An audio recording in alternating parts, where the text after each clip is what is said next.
はい、こんにちは。MD ジャックです。愛です。耳の妖精、ミミです。はい、今回のレビューは、レッドショア DX1 です。口径 11mm のダイナミックドライバー搭載の 1DD モデルだね。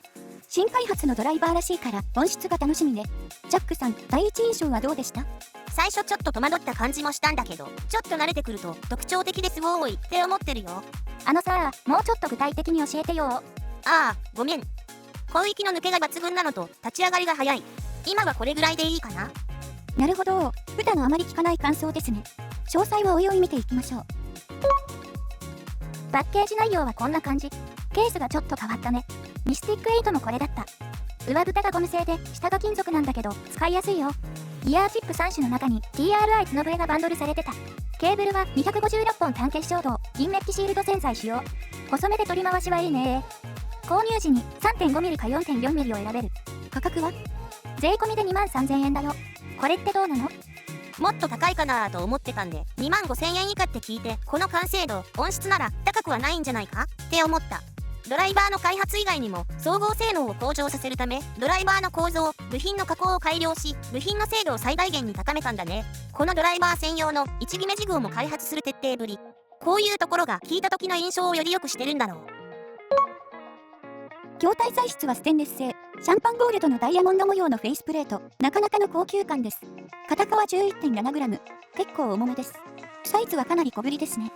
ナイス HCK F1 Pro と比較してみると F1 Pro よりさらに小さめです。小ぶりなため、ジャックさんはケーブルにちょっと引っ張られる感じだということでしたが、愛は問題なしでした。耳の大きさによりますね。音漏れの心配はないと思います。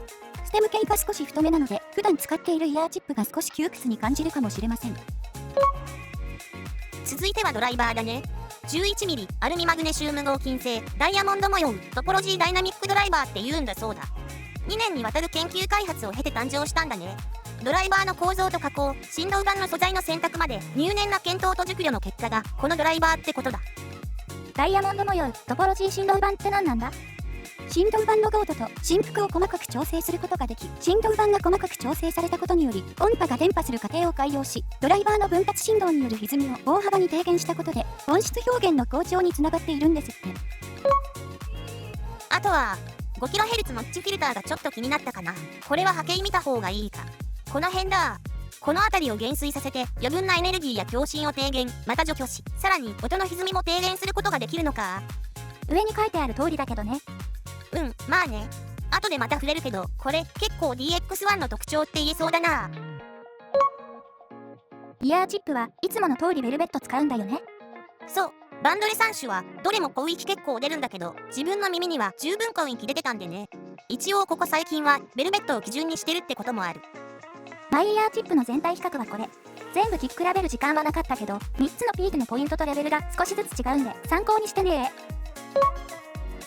今回のサウンドチェックはまず同メーカーで同じドライバー構成の D13。これ結構低域がしっかりしてるんで選んでみた。もう一つは KZ ゼニス。KZ の DD 構成のフラッグシップモデル。音調整の基準は DX1 ね。はい、では早速聞いてみましょう。音量上がります。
はい、サウンドチェックでした。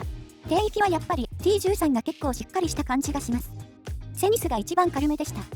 ゼニスはチューニングスイッチオフだったからね。ここから3ステップ低域をブーストできるんで同じぐらいになると思うよ。そうね。DX1 の低域もしっかり出ていたと思うんですけど。波形で見る限りレベル的には十分に見える。ただ他にモデルと比べるとあまり落としていない中域に少し隠れる感じになって低域が目立ちにくい印象だった。確かにスッキリ感は D13 やゼニスの方があったように思います。まあこれだけ差があるからね。2キロ過ぎの DX1 は濃密な感じがしたんだけど、 D13 とゼニスはこの帯域割と平坦だよね。で6キロ過ぎあたりから 7.5 キロあたりのピークに向かう感じが一緒。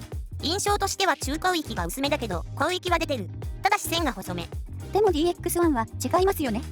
そう5キロあたりはさっき触れたノッチフィルターで減衰させてるけど 4.5、6、8キロあたりにほどほどの山を作っていて実機を聞くととても濃密なんだわ。